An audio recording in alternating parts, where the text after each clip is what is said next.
আজ আমি যে বিষয়টা নিয়ে আলোচনা করতে চলেছি সেটা হচ্ছে তড়িৎ প্রবাহের তাপীয় ফল। এখন তড়িৎ প্রবাহের তাপীয় ফল ব্যাপারটা কি সেটা তোমাদের একটা কনসেপ্ট আছে বা তোমরা আগে থেকেই জানো যে কোনো বৈদ্যুতিক যন্ত্রপাতি বাড়িতে যখন বেশ কিছুক্ষণ চলে তখন সেই বৈদ্যুতিক যন্ত্রপাতি উত্তপ্ত হয়ে ওঠে।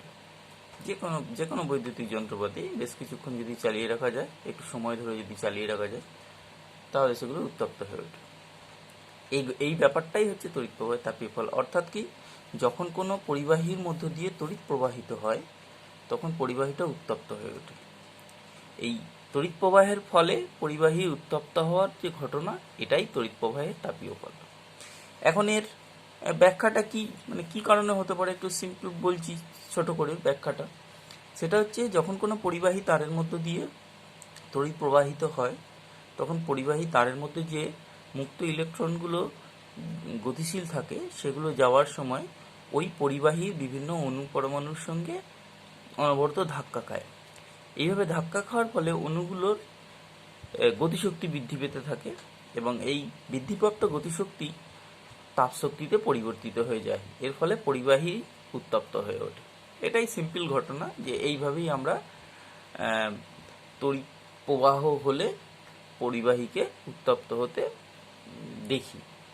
এখন এই তড়িৎ প্রবাহের তাপীয় ফল সংক্রান্ত আমাদের যেটা প্রথমেই জানতে হবে সেটা হচ্ছে, তড়িৎ প্রবাহের তাপীয় ফল সংক্রান্ত বিজ্ঞানী জুলের সূত্র রয়েছে। তিনটে রূপে সেই সূত্রটা উনি প্রতিস্থাপন করেছেন, বা তিনটে রূপে উনি সূত্রটাকে ব্যাখ্যা করেছেন। তো সেই সূত্রটাই আমরা পড়ব এরপরে, যে তড়িৎ প্রবাহের তাপীয় ফল সংক্রান্ত জুলের সূত্র। তার আগে তড়িৎ প্রবাহের তাপীয় ফল ব্যাপারটা একটু এখানে লিখে দিই। পরিবাহীর মধ্য দিয়ে তড়িৎ প্রবাহ হলে পরিবাহীটি উত্তপ্ত হয়ে ওঠে, একেই তড়িৎ প্রবাহের তাপীয় ফল বলে। এখন তড়িৎ প্রবাহের তাপীয় ফল সংক্রান্ত জুলের সূত্র, তিনটে সূত্র রয়েছে। এখন জুলের সূত্রটা এসেছে কোথা থেকে, সেটা হচ্ছে এই যে পরিবাহীর মধ্য দিয়ে যে তড়িৎ প্রবাহের ফলে তাপ উৎপন্ন হচ্ছে, সেটা কতটা পরিমাণ তাপ উৎপন্ন হবে সেটা যে বিষয়ের ওপর নির্ভর করছে এবং কিভাবে নির্ভর করছে সেটার ওপরই জুলের সূত্রগুলো ব্যাখ্যা করা হয়েছে আর কি। তা যে কোনো পরিবাহীর মধ্য দিয়ে তড়িৎ প্রবাহ হলে মূলত তিনটি বিষয়ের ওপর উৎপন্ন তাপ নির্ভর করে। এক নম্বর হচ্ছে প্রবাহ মাত্রা, যেটাকে আমরা ক্যাপিটাল আই দিয়ে প্রকাশ করছি, প্রবাহ মাত্রা। দু নম্বর হচ্ছে পরিবাহীটার রোধ কম বা বেশি, আর দিয়ে ক্যাপিটাল আর, এবং তড়িৎ প্রবাহের সময় স্মল টি দিয়ে প্রকাশ করা হয়। এই তিনটে বিষয়ের ওপর পরিবাহীতে উৎপন্ন তাপ নির্ভর করে। তাহলে আমরা যদি উৎপন্ন তাপকে ক্যাপিটাল এইচ ধরে নিই, উৎপন্ন তাপ যেটাকে আমরা ক্যাপিটাল এইচ ধরি, তাহলে এই উৎপন্ন তাপ প্রবাহ মাত্রার সঙ্গে কিভাবে সম্পর্কিত, রোধের সঙ্গে কিভাবে সম্পর্কিত এবং সময়ের সঙ্গে, তড়িৎ প্রবাহের সময়ের সঙ্গে কিভাবে সম্পর্কিত, সেই বিষয়েই জুলের তিনটে সূত্র বলা হয়েছে। এক নম্বর সূত্র সেটা কি, যে কোনো পরিবাহীর মধ্য দিয়ে তড়িৎ প্রবাহের ফলে উৎপন্ন তাপটা প্রবাহ মাত্রার বর্গের সমানুপাতিক। অর্থাৎ H proportional to I square, যখন পরিবাহীর রোধ এবং সময় স্থির থাকে। হয়ে গেল। আমি এগুলো স্টেটমেন্টগুলো লিখছি, আমি ব্যাখ্যাটা প্রথমে একটু করি, তারপর স্টেটমেন্টটা এখানে আমি ভেতরে ঢুকিয়ে দিচ্ছি। কি বলা হচ্ছে, যখন কোনো পরিবাহী রোধ এবং সময় অপরিবর্তিত, এই তিনটের মধ্যে যখন যেটার সঙ্গে উৎপন্ন তাপের সম্পর্ক ব্যাখ্যা করা হবে, তখন বাকি দুটো কিন্তু স্থির থাকবে। তাহলে আমরা যখন প্রবাহ মাত্রার সঙ্গে সম্পর্ক বলবো, তখন রোধ এবং সময়কে স্থির রাখবো। তাহলে কি লিখবো, যে পরিবাহীতে উৎপন্ন তাপ প্রবাহ মাত্রার বর্গের সমানুপাতিক যখন রোধ এবং সময় স্থির থাকে। অর্থাৎ কি, সেটা লিখলে দাঁড়াবে এই রকম আর কি, H proportional to I square, যখন আর ও টি স্থির। এটা কিন্তু এটা স্টেটমেন্টটা ভাষার আকার এখানে লিখতে হবে, আমি লিখে দিচ্ছি, আমি শুধু ব্যাখ্যাটা করার জন্য এখানে বলেছি যে H proportional to I square যখন আর ও টি স্থির। দু নম্বর কি, ভাষাটা লিখতে হবে। দু নম্বর হচ্ছে যে তড়িৎ প্রবাহের ফলে উৎপন্ন তাপ রোধের সঙ্গে সিম্পল সমানুপাতিক। তা এটা কিন্তু বর্গও নয়, রোধের সঙ্গে সমানুপাতিক যখন তড়িৎ প্রবাহ মাত্রা এবং প্রবাহের সময় স্থির থাকে। অর্থাৎ কি, H প্রপোর্শনাল টু আর যখন যখন আই ও টি স্থির।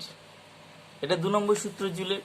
এবং 3 নম্বর সূত্রটা কি, যে কোনো পরিবাহের মধ্যে দিয়ে তড়িৎ প্রবাহের ফলে উৎপন্ন তাপ সময়ের সঙ্গে সমানুপাতিক যখন প্রবাহ মাত্রা এবং রোধ স্থির থাকে, অর্থাৎ এইচ প্রপোর্শনাল টু টি যখন আই ও আর স্থির, এইচ প্রপোর্শনাল টু টি বা এইচ সমানুপাতিক টি যখন আই ও আর স্থির।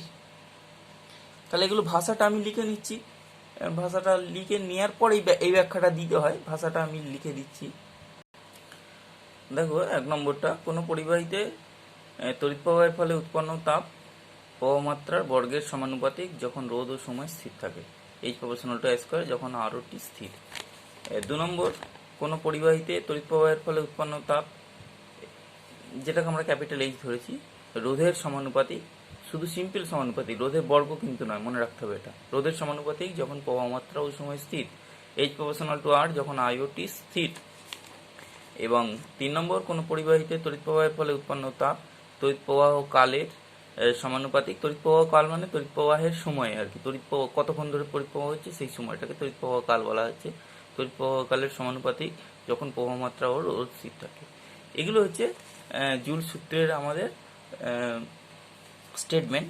এখন এই 3টে সূত্র থেকে আমরা এই 3টে সূত্রে ভেদ সূত্র অ্যাপ্লাই করলে আমরা পাবো যে 3টি সূত্র থেকে পাওয়া যায়, অতএব H proportional to whole proportional to I square R T যখন আই আর ও টি প্রত্যেকে পরিবর্তনশীল,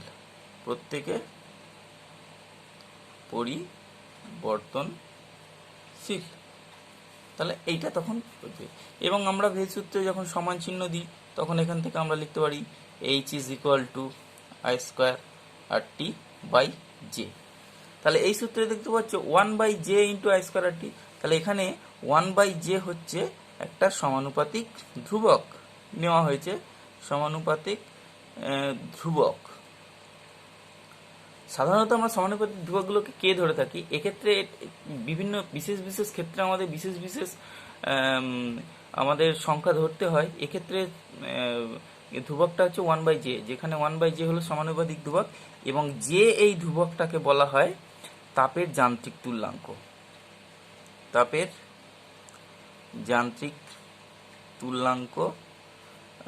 তুল্যাঙ্ক বা অনেক সময় বা জুল তুল্যাঙ্ক বলা হয়। এবং এর মানটা হয়, যে এর মান মনে রাখতে হবে, এটা 4.2 জুল পার ক্যালোরি, যে এর মান। তাহলে এই যে সম্পর্কটা আমরা পেলাম, যদি এখানে যদি আমরা এই সম্পর্কে এইচ কে ক্যালোরি, আই কে অ্যাম্পিয়ার, আর কে ওহম এবং টি কে সেকেন্ডে প্রকাশ করি, তখন এইচ ইজ ইকুয়াল টু হয়ে যাবে I square R T by 4.2 calorie. তখন সম্পর্কটা এটা দাঁড়াবে। আমাদের অঙ্ক করার ক্ষেত্রে তখন কিন্তু আমরা এই ফর্মুলা লাগাবো সরাসরি, H is equal to I square R T by 4.2 calorie এককে যখন আমরা তাপটা পরিমাপ করব। এবং যখন এইচ জুলে হিসেব হবে, আই অ্যাম্পিয়ার, আর ওহম এবং টি সেকেন্ডে হবে, তখন H is equal to simple I square R T হবে। কারণ এক্ষেত্রে জে এর মান 1 হয়ে যাবে, তখন ফর্মুলাটা হয়ে যাবে I square R T joule. তাহলে এটাও আমাদের অঙ্ক করার সময় এইভাবে ফর্মুলা দুটো মনে রাখতে হবে। তাহলে এটাই আমাদের জুল সূত্র এবং জুল সূত্রের এক্সপ্লানেশন এবং জুল সূত্র থেকে ফাইনাল ফিগার আমরা পেয়ে গেলাম। এখন আমরা কার্যশক্তির ধারণা থেকে জুলের সূত্রের অবতারণা করব। ঠিক আছে, কার্যশক্তির ধারণা থেকে। তা কার্যশক্তির ধারণা থেকে জানতে গেলে আমাদেরকে প্রথমে বিভবের যে সংজ্ঞা আমরা জানি, যে বিভব বলতে আমরা কি বুঝেছিলাম, বিভব কাকে বলে বা বিভব পার্থক্য কাকে বলে। বিভব পার্থক্য এটা বিভব পার্থক্যটা কি ছিল, যে একটা পরিবাহী, ধরে নেওয়া যাক এরকম একটা পরিবাহী তার পরিবাহী তারের দুই প্রান্তের বিভব পার্থক্য বলতে বোঝায় যে এক প্রান্ত থেকে বা এক বিন্দু থেকে অপর বিন্দুতে বা এক প্রান্ত থেকে অপর প্রান্তে একক ধনাত্মক আধানকে নিয়ে যেতে যে কৃতকার্য করতে হয়, সেটাই হচ্ছে ওর দুই প্রান্তের বিভব পার্থক্য। একটা পরিবাহীর দুই প্রান্তের বিভব পার্থক্য কি, একক ধনাত্মক আধানকে নিয়ে যেতে যে কৃতকার্য। একক ধনাত্মক আধানকে, এগুলো আমরা আগে পড়েছি, আধানকে পরিবাহীর এক প্রান্ত থেকে অন্য প্রান্তে নিয়ে যেতে যে কৃতকার্য করতে হয়, ঠিক আছে, তাকেই দুই প্রান্তের বিভব পার্থক্য বলে। এখন এই পরিবাহীর দুই প্রান্তের আমরা যদি বিভব পার্থক্য ভি ধরে থাকি, দুই প্রান্তে যদি বিভব পার্থক্যটাকে আমরা ভি ধরে থাকি, যদি বিভব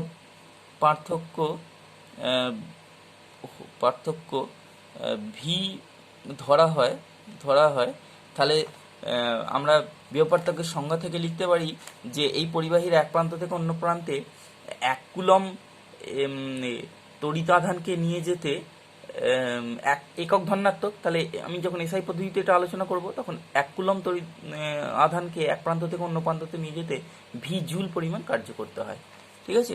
তাহলে সেটা আমরা লিখে নিচ্ছি যে 1 কুলম তড়িৎ আধানকে এক প্রান্ত থেকে অন্য প্রান্তে, আমি সেটা লিখছি না, আধানকে নিয়ে যেতে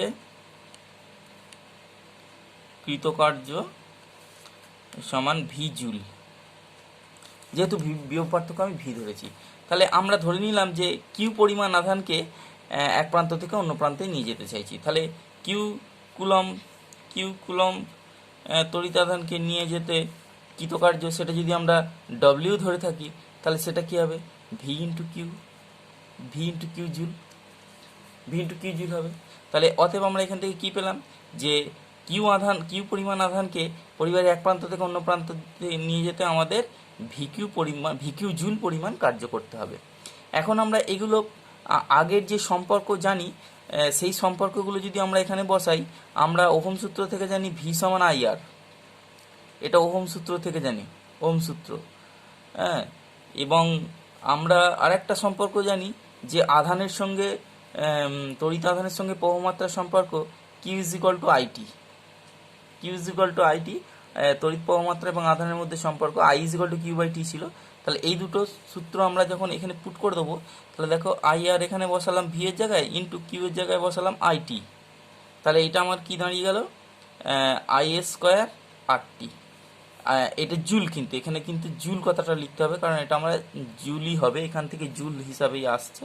তাহলে এত জুল, অর্থাৎ ডব্লু কৃতকার্য আমাকে করতে হচ্ছে, কিউ পরিমাণ আধানকে এক প্রান্ত থেকে অন্য প্রান্তে নিয়ে যেতে গেলে আমাকে কার্য করতে হচ্ছে I square R T joule.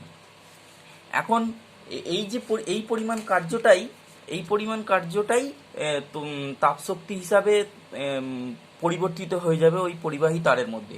এবার কার্য তাপে পরিবর্তিত হওয়ার জন্য আমরা তাপগতিবিদ্যার সূত্র থেকে আমরা জানি যে ডব্লু পরিমাণ কাজ যদি এইচ পরিমাণ তাপে পরিবর্তিত হয়, তাহলে W is equal two J H সূত্র।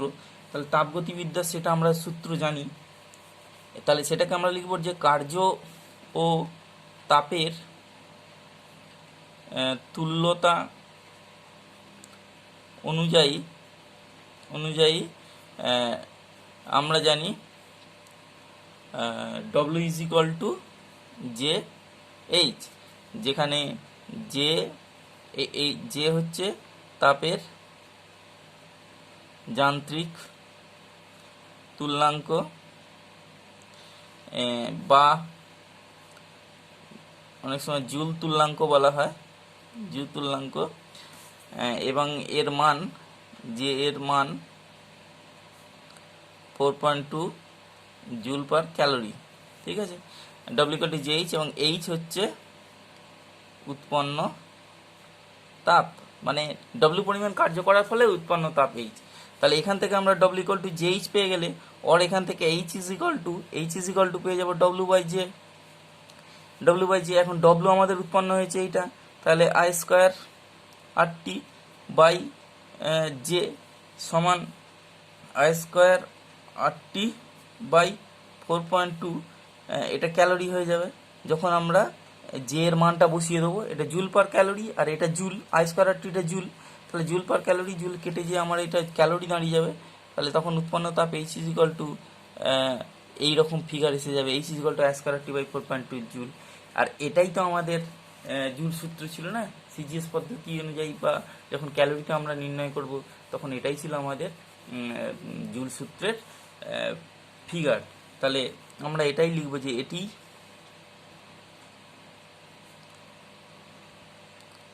জুল সূত্রের গাণিতিক রূপ। তাহলে আমরা শুরু করেছিলাম কোথা, বিভব পার্থক্যের সংজ্ঞা দিয়ে। তা বিভব পার্থক্যের সংজ্ঞা থেকে শুরু করে আমরা পৌঁছে গেলাম কোথা, জুল সূত্রের গাণিতিক রূপ, অর্থাৎ জুল সূত্র প্রতিষ্ঠা করে ফেললাম। সেটাই আমাদের বলা হয়েছে যে কার্য শক্তির ধারণা থেকে আমরা জুল সূত্রের অবতারণা করে ফেললাম। তাহলে এটাও আমাদের মনে রাখতে হবে এবং এটাও প্র্যাকটিস করতে হবে। এখন আমরা যে যে বিষয়গুলো নিয়ে আলোচনা করব, যে এই যে তড়িৎ প্রবাহের তাপীয় ফল তার প্রয়োগ আমরা কোথায় কোথায় করব। তড়িৎ প্রবাহের তাপীয় ফলের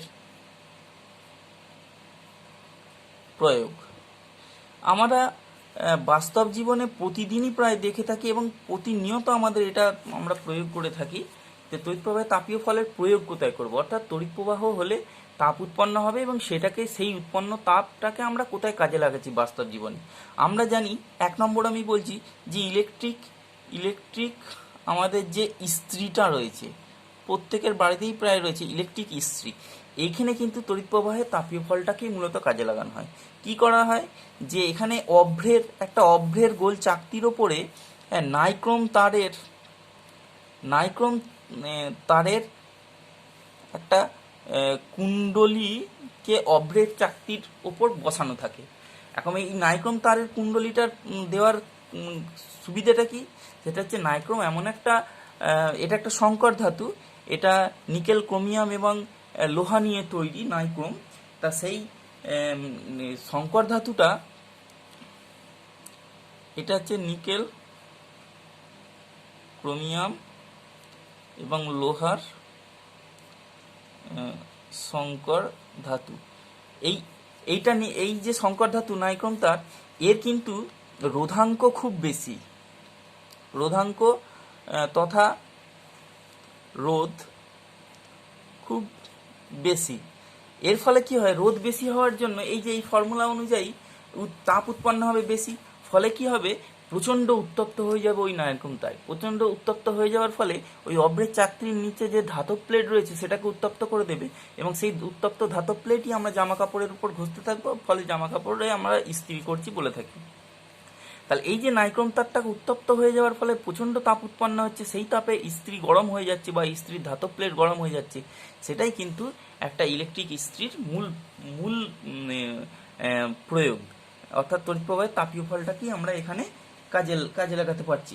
এখন এখানে নাইক্রোম তারটা নেওয়া হয়, তার কারণ রয়েছে। নাইক্রোম তারের রোধাঙ্ক তথা রোধ খুব বেশি হয়। তারপর কি, এর গলনাঙ্ক খুব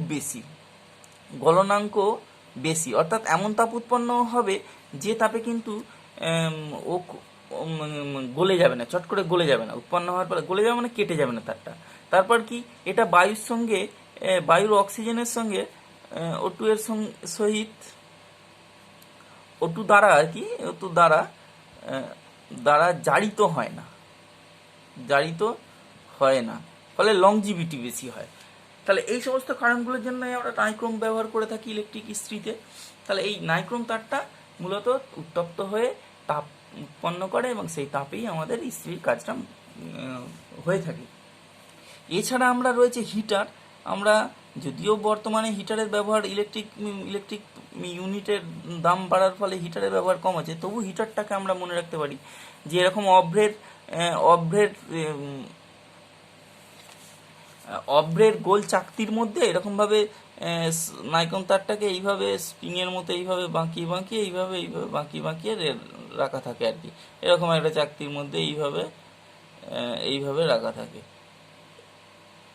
এরকমভাবে পুরো সিস্টেমটাকে এইভাবে একটা চাকতির মধ্যে এইভাবে রেখে দেওয়া থাকে এবং এই টার্মিনাল ইলেকট্রিক মেন লাইনের সহিত যোগ করে দেওয়া হয়। তা এই যে এটাও কিন্তু নাইক্রোমেরই তার, নাইক্রোম তারের কুণ্ডলী, এবং এইটাও একই ফর্মুলা, যে এই নাইক্রোম তারটা যখন প্রচণ্ড উত্তপ্ত হয়ে ওঠে, প্রায় লোহিতপ্ত হয়ে যায়, সেই প্রচণ্ড উত্তপ্ত অবস্থায় এটা রান্নার কাজে সাহায্য করে থাকে। অর্থাৎ পাত্র এর ওপর যদি বসানো হয়ে থাকে, নির্দিষ্ট সিকিউরিটি মেনটেন করে যখন পাত্র বসানো হয়, সেই পাত্র উত্তপ্ত হয়ে ওঠে এবং ফলে রান্না ফান্নাও হয়ে থাকে।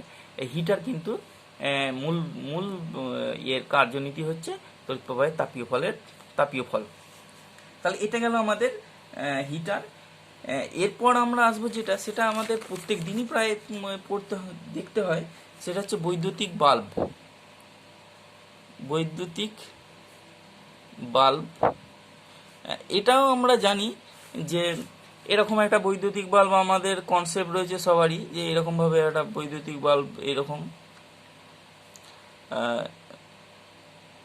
এখানে একটা ধারক লাগানোর ব্যবস্থা রয়েছে, এরকম একটা বৈদ্যুতিক বাল্ব, এবং এইখান থেকে দুটো মোটা তার, এখানে একটা চাকতি থাকে, এরকম মোটা দুটো তার ভেতরে প্রবেশ করে এবং সেই মোটা তারের শেষ প্রান্তে খুব একদম সরু লম্বা দৈর্ঘ্যের একটা ফিলামেন্ট এইভাবে যোগ করা থাকে।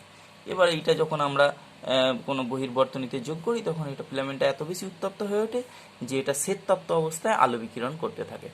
তা এই যে ব্যাপারটা, এখানে বৈদ্যুতিক বাল্ব যে ব্যবহার করছি, এইখানে একটু জেনে রাখতে হয় যে এটা একটা কাঁচের কুণ্ডলীর ভেতরে মোটা দুটো তারকে সিল করে ঢোকানো থাকে এবং এই কুণ্ডলীর ভেতরে সাধারণত নিষ্ক্রিয় গ্যাস বা নাইট্রোজেন ভরা থাকে, এবং এই ফিলামেন্টটা টাংস্টেনের হয়। ফিলামেন্ট বলা হয়, ফিলামেন্ট কি?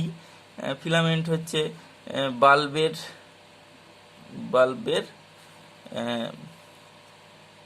যে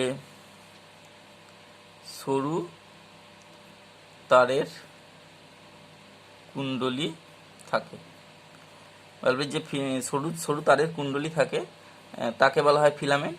এটা সাধারণত টাংস্টেন দ্বারা নির্মিত। অনেক সময় সংকর ধাতু উলফ্রেমাইট, বর্তমানে ও ব্যবহার করা হয়। উলফ্রেমাইট এটা টাংস্টেন লোহা এবং ম্যাঙ্গানিজের সংকর ধাতু, উলফ্রেমাইটও ব্যবহার করা হয়ে থাকে। এখন তারটা সরু হওয়ার জন্য রোদ বেশি হয়। এই টাংস্টেনটার কি হয়, রোদ বেশি, এর ফলে কি হয়, এবং রোদ বেশি হওয়ার ফলে কি হয়, সরু তারের রোদ বেশি। আমরা জানি যে প্রস্থচ্ছেদের ক্ষেত্রফলের সহিত রোধের ব্যস্তানুপাতিক সম্পর্ক। তাহলে এবং দৈর্ঘ্য বেশি হওয়ার জন্য উৎপন্ন তাপের পরিমাণ অনেক বেশি হয় এবং এটা এমন বেশি উত্তপ্ত হয়ে যায় যে এটা শ্বেততপ্ত হয়ে আলো বিকিরণ করতে থাকে।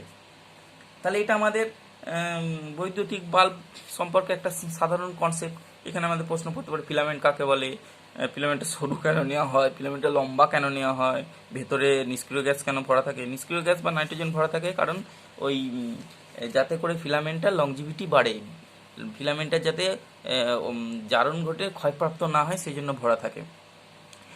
আর কি যে এটার রোধ কীরকম হয়, বেশি হয় না কম হয়, ইত্যাদি সব প্রশ্ন পড়তে পারে। এখন এই বাল্ব সম্পর্কিত একটা এমনি যে সাধারণ একটা প্রশ্ন পড়ে যে বাল্বের গায়ে 220 ভি 100 ওয়াট, অনেক সময় 220 ভি 60 ওয়াট, অনেক 220 ভি 200 ওয়াট এরকম লেখা থাকে। এর অর্থ কি? এই কথাটার মানে কি বোঝায়? বাল্বের গায়ে এই যে 220 ভি 100 ওয়াট 100 ডব্লিউ লেখা থাকে, এর অর্থ কি? দেখেছো তোমরা বাল্বের তলার দিকে লেখা থাকে। এর অর্থ হচ্ছে যে বাল্বটিকে 220 ভোল্ট মেইন লাইনে যুক্ত করলে করলে প্রতি সেকেন্ডে 100 জুল করে তড়িৎ শক্তি ব্যয় করবে এবং এই অবস্থায় বাল্বটি